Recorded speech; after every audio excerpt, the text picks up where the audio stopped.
Tapos may kunento sa akin si Rocky. Kasi diba nung Tuesday magkasama. Ay, nung Wednesday magkasama kami.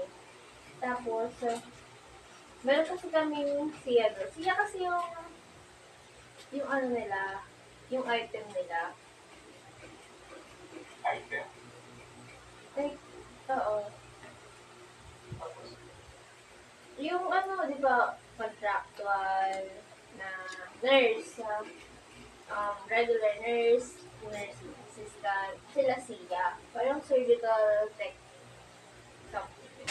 Na sila yung mga nag-aral ng nursing pero wala pang license.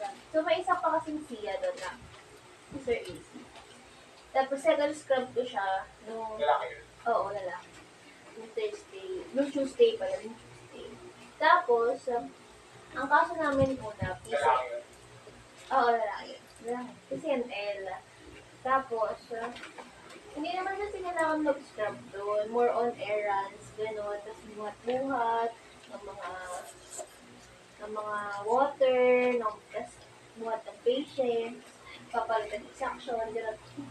Tapos po, langis nag-shoot. May x-ray kasi doon, like may mga portable x-ray na ginagamit sa operation kapag need. Tapos, dalawa kasing kwarto yun. Dalawang kwarto. So, may kwarto dito, may kwarto dito. Tapos, parehas PCNL. So, pag nag-shoot ito, nag-shoot din to. So, grabe yung radiation sa back. Yan. Question. Ano yung shoot? Shoot is parang, pag sa x-rays, nakapag-x-ray ka na ba? What the fuck? Paano ka naging medical? Ha? Ikaw alam, ano yung x-ray sa likod? Oo, ganun. Oo, meron. Di ba naging shoot is parang pinipicturan? Oo, okay. So, yung structures. So, ganun shoot is parang nag-x-ray sila. Okay. Nag-picture na ng x-ray. So, grabe kasi yung radiation nun. Tsaka, syempre, pag sa babae kasi, ang effect ko is parang maluto yung ovaries, magka-cancer, gano'n. Parang we're at risk for like that.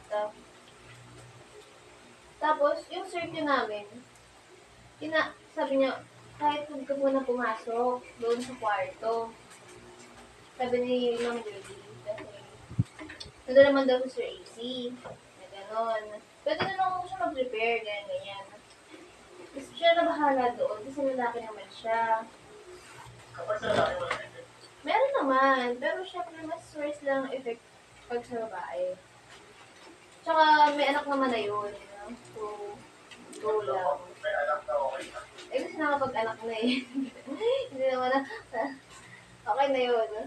Tapos sabi ko, oy, kasi kahit din naman yung babae na